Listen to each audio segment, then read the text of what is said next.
মানিকচকে পুরনো জমি বিবাদকে কেন্দ্র করে দুই পরিবারের মধ্যে সংঘর্ষ, বাড়ির আসবাবপত্র ভাঙচুরের অভিযোগ। ঘটনাকে কেন্দ্র করে চাঞ্চল্য ছড়িয়ে পড়ে মানিকচকের ধরমপুর অঞ্চলের বড়বাগান এলাকায়। এই ঘটনায় উভয় পক্ষ থেকে মানিকচক থানায় লিখিত অভিযোগ দায়ের করা হয়েছে।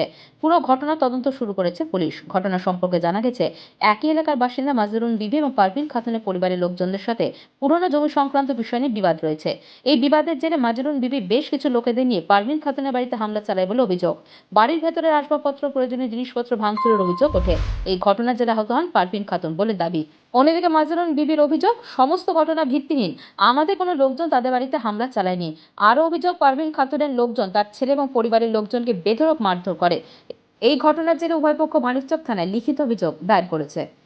কালকে রাত্রি 11:30 থেকে 12টার মধ্যে আমরা সবাই বাড়িতে ঘুমিয়েছিলাম। রাত্রিবেলার লোকজন হঠাৎ করে গিয়ে দেখে বাড়িতে ইট পাথর ছুঁচে মেন দরজা ভেঙেছে, জানলা ভেঙেছে, বলছে বেরিয়ে আয়, নাকি তোকে প্রাণে মেরে ফেলবো। এবং আমরা ভয়ে বেরোতে পারিনি। এবার গেট ভেঙে ঢুকে আর আমার গলায় মালা ছিল, ওই মালাটা ছিনতাই করতে যাচ্ছিল। আমি বাঁধতে গিয়ে আমার হাতে রড মেরেছে। আমি 8 মাসের প্রেগনেন্ট। আমার পেটে আঘাত হয়েছে, আমার পায়ে আঘাত হয়েছে। কি জন্য হামলা চালালো? এই হামলাটা হলো কি জন্য?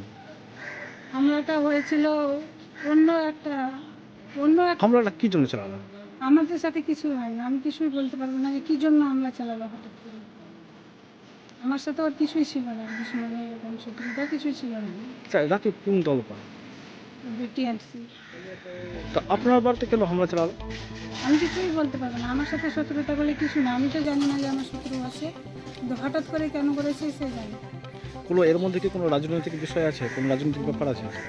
রাজনৈতিক বলতে, ও এবার হেরেছে, আমি এবার কংগ্রেস পার্টি থেকে জিতেছি। এর মধ্যে যদি ওর মনের মধ্যে কিছু থাকে সেটা আমি বলতে পারবো না। এই বিষয়ে থানায় অভিযোগ করেছে?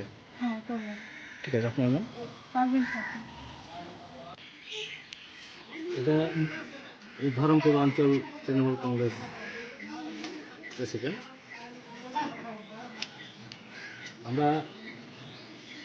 আমি রাত্রে শুনতে পেলাম যে পয়েস থেকে নাকি ওখান থেকে তুলে নিয়ে চলে গেছে। আর আমরা এটা তদন্ত করে এনে দেখলাম, উল্টো পয়েস শেখের বাড়িতে এরা ভীষণভাবে হামলা চালিয়েছে এবং এদের বাড়িঘর আমরা কারা হামলা চালিয়েছে? এই তৈরির লোকজন। এটা কি করে, কোন দলের সঙ্গে যুক্ত? এরা কংগ্রেস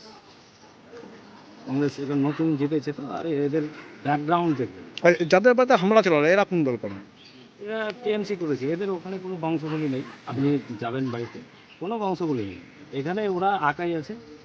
আঁকাই পেয়ে ওরা বেশ 3-4 দিন থেকে এদের রাস্তা ঘেরাও করে ওরা মানে থাকছে, আর কিছু করছে। এরা ভয়ে তো একদম কম্পিত, এরা বাড়ি ছাড়া।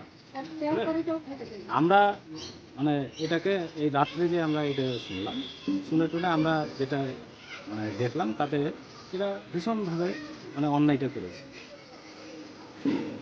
তো এরভাবে দৌড়ের কোনো যোগ নেই, তাই তো? না, এরা ওদের একটা পারিবারিক ওদের একটা ব্যাপার ছিল, সেটাকে ওরা হয়তো মনে নিচ্ছে, সেটা ওদের পারিবারিক ওদের মানে পারিবারিক একটা ঝামেলা। ঠিক আছে, আপনার নাম আর পদ বলবেন? আমার নাম মোহাম্মদ রাকিব হোসেন। কি পদে রয়েছেন? আমি ধরমপুর অঞ্চল Trinamool Congress. Bureau news Bangla bank.